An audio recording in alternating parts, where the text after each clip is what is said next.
It's going to be chapters 2 to 7. They're actually very brief because it's kind of like the characters are wanting. They're titling the chapters, but they're not quite doing the things that are in the title. So it's like, oh, this method of story writing is kind of clumsy because they're using a new technology to do it. You'll get that idea. So 3 to 7, and then maybe tomorrow 8, or it just depends on how much time. If it's too late. Alright, that is it. We're starting now. Oh, a little bit. The reason why I'm making this is because a really good debate happened between two people. They're really interesting personalities. First, really coherent debate on a lot of stuff in regards to AI risk.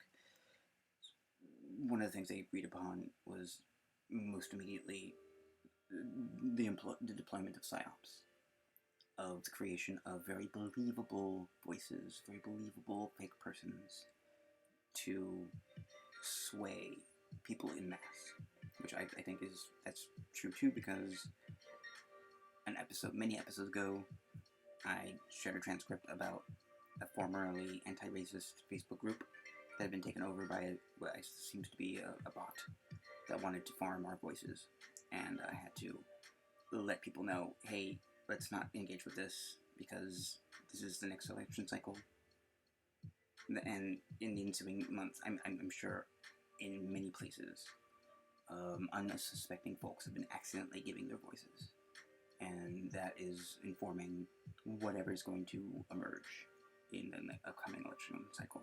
We don't know. Maybe, hopefully, it's clumsy. I don't know. So anyway, the reason why I'm having Thomas Pynchon and Chuck Tingle band together to do some sort of spy thriller or PSYOPS AI thing is I want to combine an author who's considered very hard to understand and an author whose people don't take seriously, even though there's a really consistent style and there's a self-published aspect, and then there's the slightly autistic, really gay but innocent but also very dirty aspect. So just like, and it's like this collision of all these cultural aspects, and how does the AI service go toe to toe with all of that go together? It does it pretty well. It takes on, as you've been seeing. And in the previous attempt at doing this, the whole first half of that thing, which was this filthy, almost sea shanty pirate-esque Mason and Dixon, it was gorgeous. Anyway, this is the capabilities of the technology that you might not have been able to see through the corporate narrative that I've been seeing for 3 years now. Anyway, anyhow, starting. Chapter 3, Pynchon and Tingle hammer out their identities at Comet Ping Pong. One night, early in the 70s, on his way home from a club, Chuck Tingle was stopped by 3 motorcycle cops, one of whom began beating him in the back of the head over and over. And over and over the beating went, even as his blood spattered across the cobblestones, as Chuck slumped senseless into the fetal position, clutching at the dazedly hovering tears. Then his fellow officer's hand shot forward and pulled up Chuck's bloody shirt as Chuck gazed up into their leering faces, each a flickering torch against the velvet night. And in the sudden cold air of a midnight fall, the sweat began to pool beneath his cheeks in the wet pockets of his flesh. And then the leather jackets fell back, and the cops who had beaten him smiled and blinked with almost loving relief as the chief said, "Jesus, no one would ever want to do that. Fucking sad, you know. What were you? A friend of Richard Nixon?" and he patted the pavement, now shiny as a fresh turd in apology and with an impromptu sermon for a blower narcissist before speeding off into the midnight mists. As Chuck rolled his face forward against the warmth that he now assumed was his own blood, soaking the fine mist to end thus a night of dreamers and ruined sex. The next morning, when a construction workers he descended from an overpass onto the now deserted sidewalk, discovered Chuck still motionless as the world around him moved on, the sidewalk having absorbed all of Chuck's blood. But unlike a certain police chief who had, one evening in the middle of an uneventful 60s, pissed the night away like a newborn dog on fire as his biker gang threw up middle fingers against the quiet New York skyline, Chuck's was the world that fell, the gentle whimpering of a tear, the gravity of a gentle artist. But some night, when all the gods went out for a drink and all the cocksure ideals and unfeeling mechanizations of society dropped like leaded raindrops into a cauldron of gloriously consuming reality, all of the unseen winds of the planet's energy field would suddenly well up and flood into all those people and ideas of that night, and their plans and ideas and all their machinations would then melt down in the nuclear firestorm that would pour like watercolors through all the gap in their perceptions. At last, the poets began to strike the world with their symbols of joy, of sadness, and of a fleeting lightness that glimpses at all the tiny links in a vast, ecstatic network that begins on the body, then courses through the spirit, then crosses over into the physical, and so on, all the way out through the electromagnetic range, and finally to the still higher planes, and so on to the singularity in the vacuum of the physical dimension itself. And Chuck, he would get in on that day, on a low-slung hover, without a clue who to give it to and whether or not. Anyway, any more people wanted to have sex with him, he could kiss a snow cone in hell. A huge purple dick sat on a parking lot just south of the Harlem River, and two billboards beckoned at once. The first said, "Earbuds have the power." The second said, "Hey ho, let's go. Engage with others. Travel! Participate!" Chuck wondered for a moment at the consonants squeeze out, but the invitation seemed so mysterious and powerful he said, "Fuck it, let's go with the." His bike flew on the degravified road over the Big Blue de Cresto Ocean with its billowing heads and de Manhattan to the defragile plain, a place where the heat came up and out of the asphalt to soften his silky chaps. All days nether regions glowed as his other nethers tickled down onto the road, for in his hands he held the magic wand that, when passed in the proper places, would yield such infinite possibilities and opportunity that only a tiny subatomic piece of him would remain in the middle of that humongous pool. In his armpit pocket was the little carved mallet, and on his thumb he bore a specially modified shoehorn which made his face shine as he raced off the yellow road into a timeless cavern full of slumbering pus that reeked of overpowering beer. At that very moment the grease had formed in a cylinder, a plastic condom of the nautical size of his small intestines. All of this took place in a manner that we call derotophostasia, for in this world is a single instance of derotophonia. By this do you understand the deafness, the touch of silence, which can be reached by opening a door to the meaning of the dove. Beyond the door he saw a familiar face, a friendly face. This face was smiling and with one eye covered and both eyes blaming Chuck Tingle. As his surroundings vanished from sight, his brain now embraced an impending memory that would visit him for years. But without warning, Thomas Pynchon stepped away from Chuck out into the outside world, leaving Chuck half in the body and half out. Thus began the voyage of his own mind as his body stepped through the doorway into the sacred space. Thomas, up the ramp and through the hatch, breathed a deep, ancient sigh. And outside, his body continued to walk, tingling, for every thought in Chuck's head now somehow pertained to Thomas Pynchon. And this in turn felt quite impossible, and without any guarantee that Thomas could do anything to prevent the slow deterioration of his brain.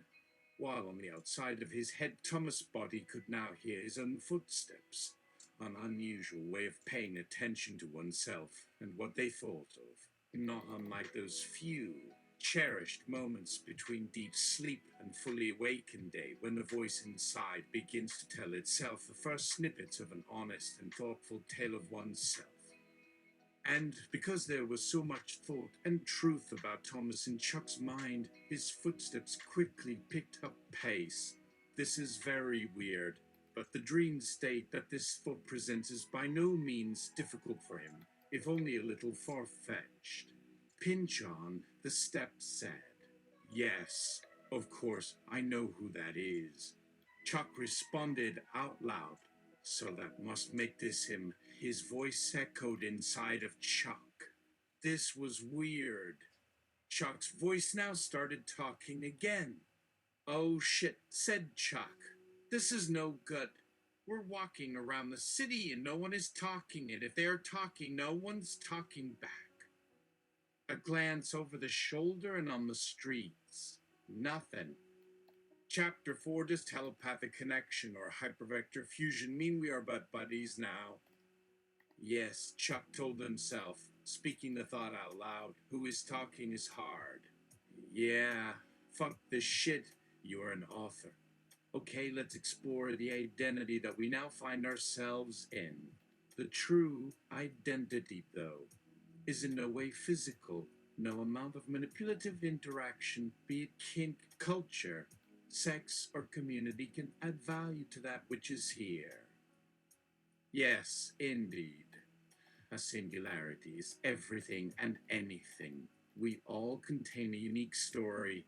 Our social taboos have, at their heart, no real substance. Whatever we are trying to fix can be only half-fix.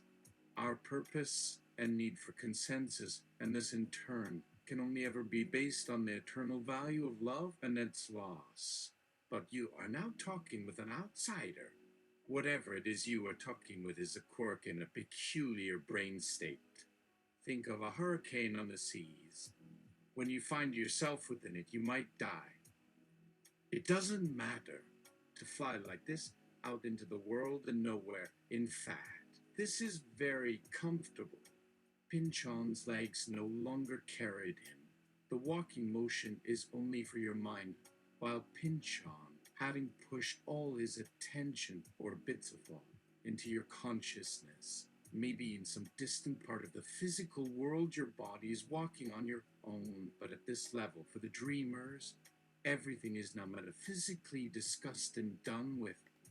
Refer to interviews with unicorns in this issue for an analysis of the hippies.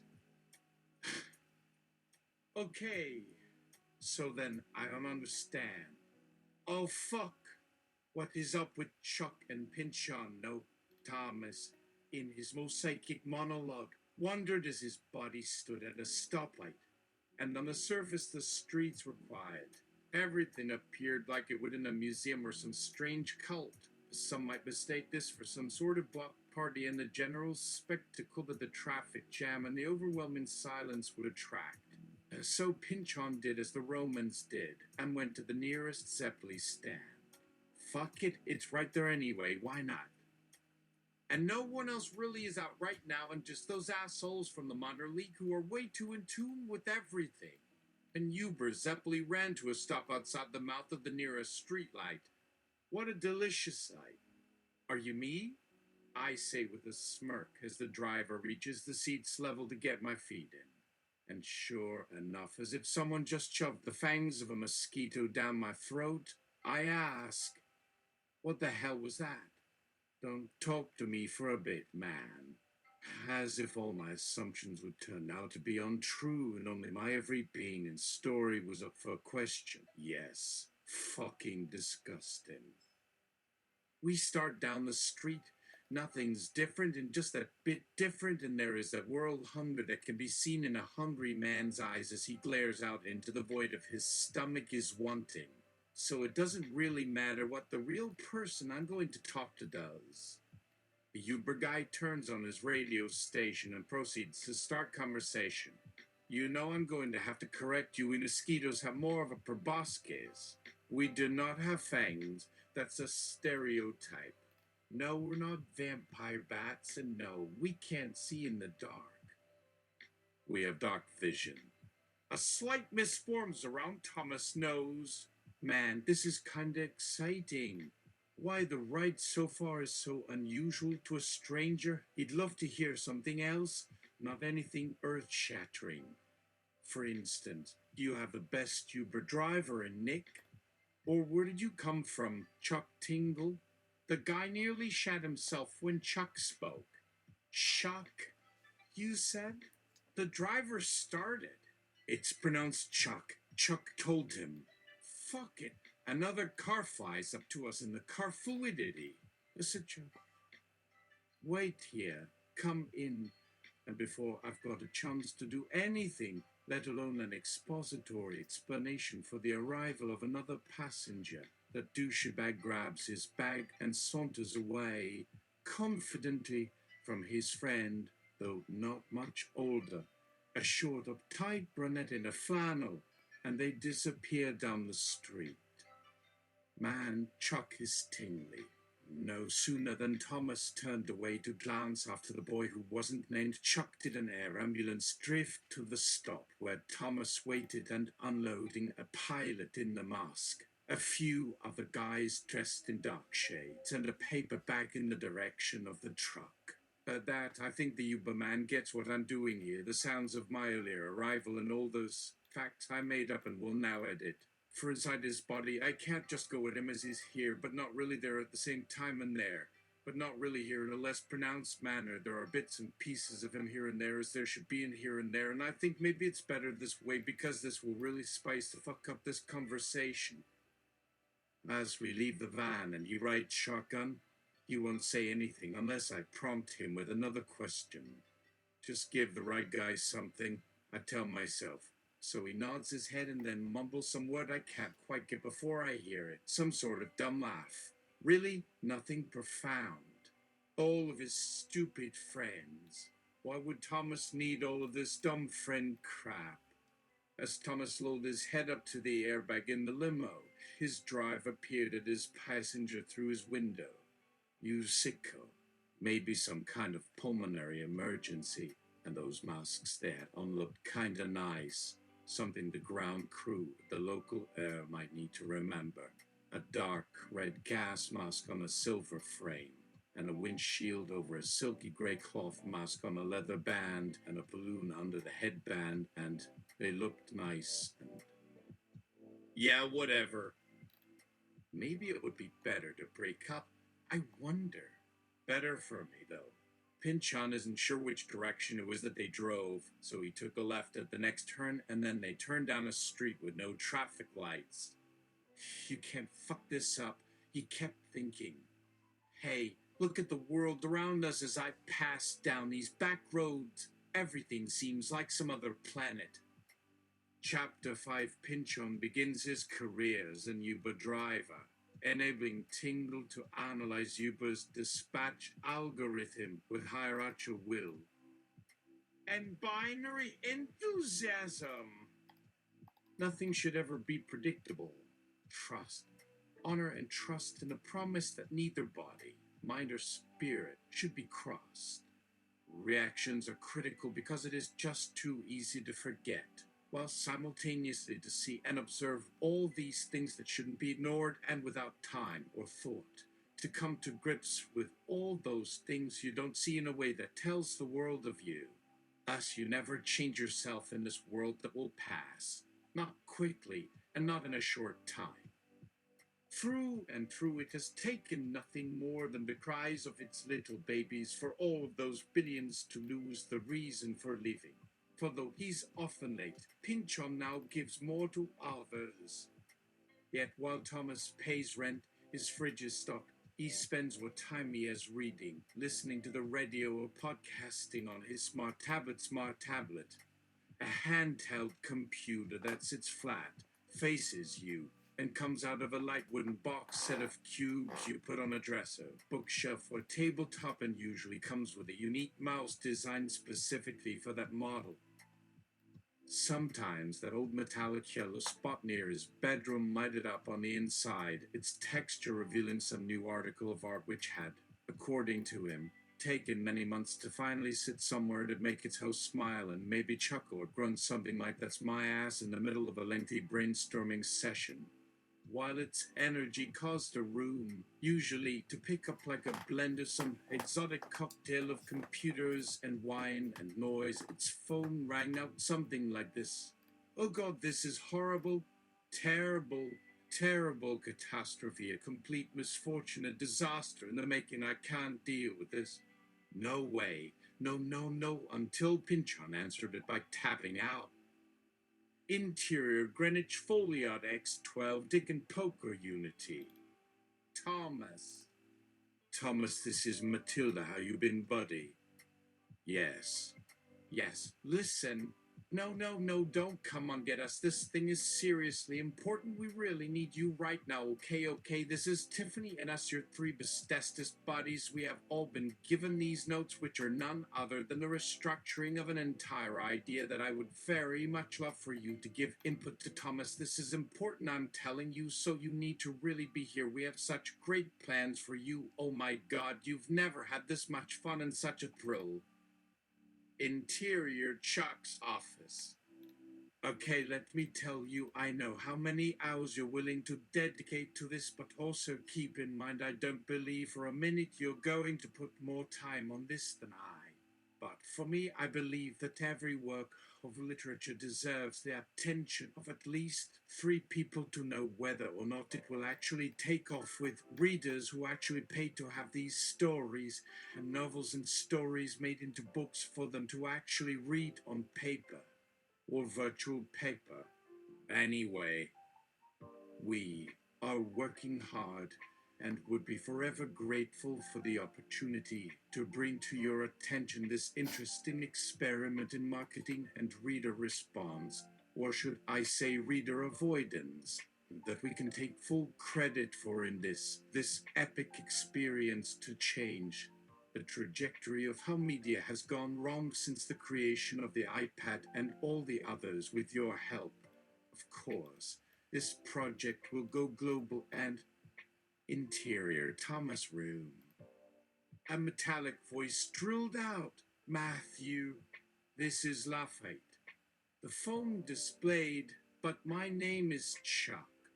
A firm grip of its yellow on the poor handle. "Okay, hello, Chuck. This is Tiffany and me and my buddy Adam and us 3 all together, so come on already. The pleasure and honor to get you Tiffany's writing can't get more awesomer. Pony out this juicy masterpiece. You are one of a kind, Thomas is my name.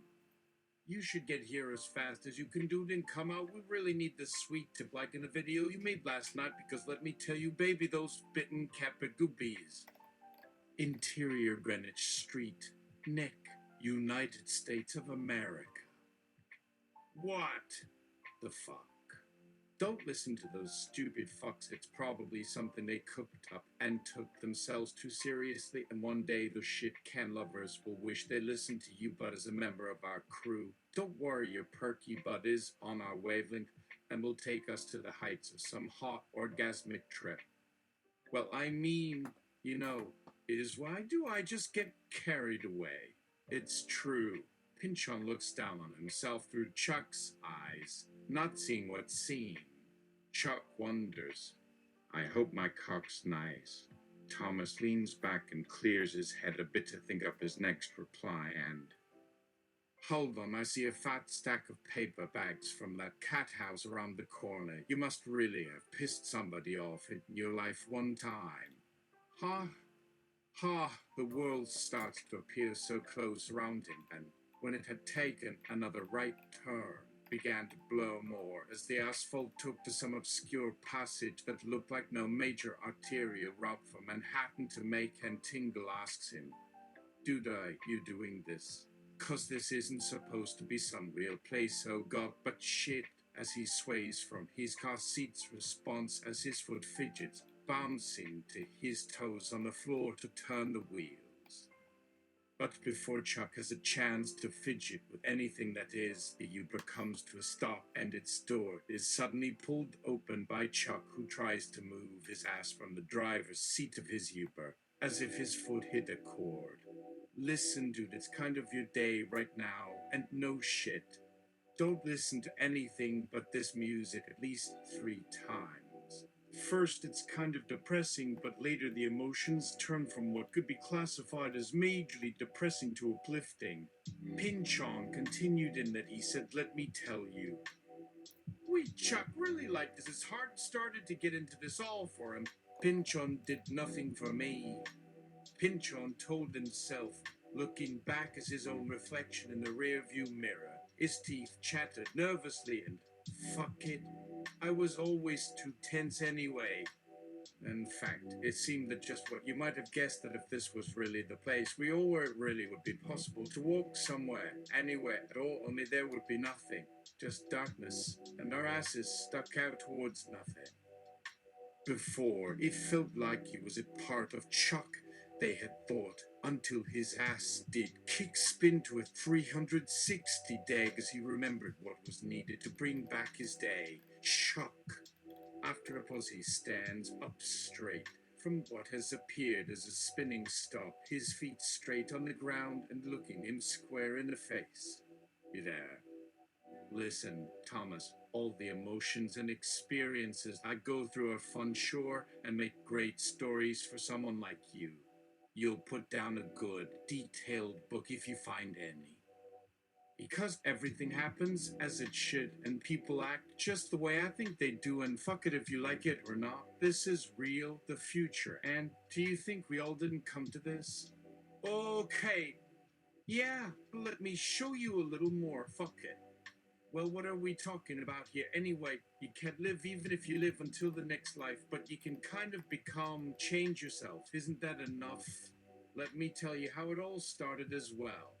When my penis touched his cock in that same club? No, you fucker. This is actually you yourself in a position. Let me see if I can fix this car. Pynchon retorted with his thoughts, remembering something, and asked aloud, "Where is that damn sticker anyway?" The view came around his cock. He followed a yellowing strip of gluey substance across a small divot in the floor to see it dangling from a cluttering loop, half of its contents missing. It took but a moment's glance, and he had it stuffed in the pocket of his pants. He managed to push down the kickstand from under him, the car rolling on its rubber tire before stopping, and watched himself open the car's back door, taking one foot then another, moving the bicycle into the bed of his ride. There he opens his pad case with a rugged case of tough but textured plastic and finds nothing more than some chicken bones on its right side lid and a broken cha-cha clamp that probably cracked there last week on the left side, and in a ragged little envelope at the bottom of it a blue and green lozenge, which is another thing he remembered when it came back into his mind from an unshifting fog that tried to bore back through his vision to be behind his eyes.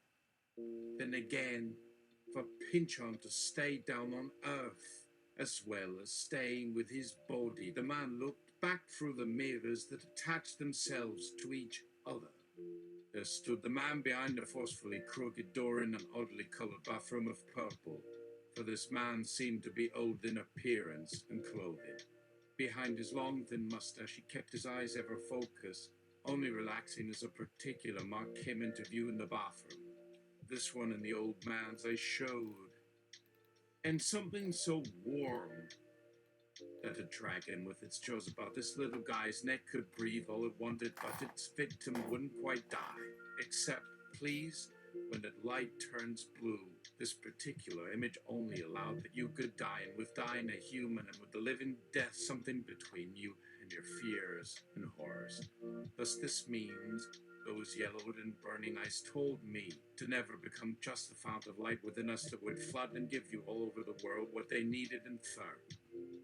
as kept coming back here to those dead creatures in the lobby that watched them sleep, so content in the safety of their small hibernation, and perhaps understand a little why we built to last. It would take too many lifetimes, and this would never get him any closer to his original dream. I don't understand what kind of death I should die if this is death to me. They cannot leave. You've forgotten yourself, oh great writer. Great, I say. Chapter 6, the long, dark, Barnes & Noble book reading of the soul that Greenwich your body, your future. Anyway, the car left him for some time while Thomas wondered if his former buddy mate Matt Pynchon, Dick Pynchon, just Dick Embolics, might be cold to the touch and soon came upon a wall of white. Somewhat strangely, it didn't look all that familiar, but did, because this place was rather like those mornings spent staring through the window's plastic, or just those hours in the small beds of sleeping bags and around campfires, those really out there moments. Even though you have nothing, you could stand and imagine in one hand that you are someone that means a great deal, perhaps in an entirely new and strange world, with something new in your right pocket and the weight of another object in your left pocket. One so light you wouldn't even feel it on its own, but found it's pulled by your palm or thought self or anything. The act of realizing you weren't just another fucking mortal just like every other. You, at this point, stood for something. For a second there. You were. Pynchon thinks back to those days he remembers. Were you still having the best sleep you'd had since you left New York? It seemed the idea struck, a turd of sorts, and soon Thomas Pynchon finds himself again in the slightly tidy house. Where would one expect him to be? There's no light outside to really understand his surroundings other than his mind, which lets him believe that these bookshelves might be built very cleverly around and across and just might be able to work inside each other. Pynchon! Oh, this won't do. We are veering away from the main thrust of the story. We need to pedal back a bit. PSYOPS. Oh, that's very easy. Just do this. Chapter 7, a variant of the first. Pynchon. Well, maybe not all the way back. Chapter 7, a fork of the third. Pynchon. Yes, perfect. Since we actually never had pizza at Comet Ping Pong. The nexus of current canon mythos. Spoilers? The ones accusing potential diddlers of themselves the diddlers? Is my bookie still alive to give me odds on this? Tingle. 3 hours of train for pizza and human trafficking is a bit much, don't you think? Pynchon. Is that really any more of a trek than all this way just for a tiny slice and a bath in one's own turd water? Tingle. Thomas, your bread went dry on that first date. Side-to-eye. Thanks. The city started to bluster outside and its whistle filled the room before someone managed to move in to start their job by spinning one's arms to feel how their new bodies felt about them. And while Chuck would know Pynchon better than anybody, what they were actually here to see were Chuck and Pynchon themselves in their two separate worlds starting to talk to one another through the seam of these two being and being together and thought together and feeling and knowing each other. It was then the me made me here went to the window the day in 2002. Did I read his writing like his voice would echo forever through this apartment for one? Like it had no edges in its life, or maybe just his presence now leaving Chuck a tiny hole of all these people having forgotten or choosing to forget. There we go. That only took 34 minutes. That was great. I'm gonna take a rest and just let things settle down. More maybe tomorrow.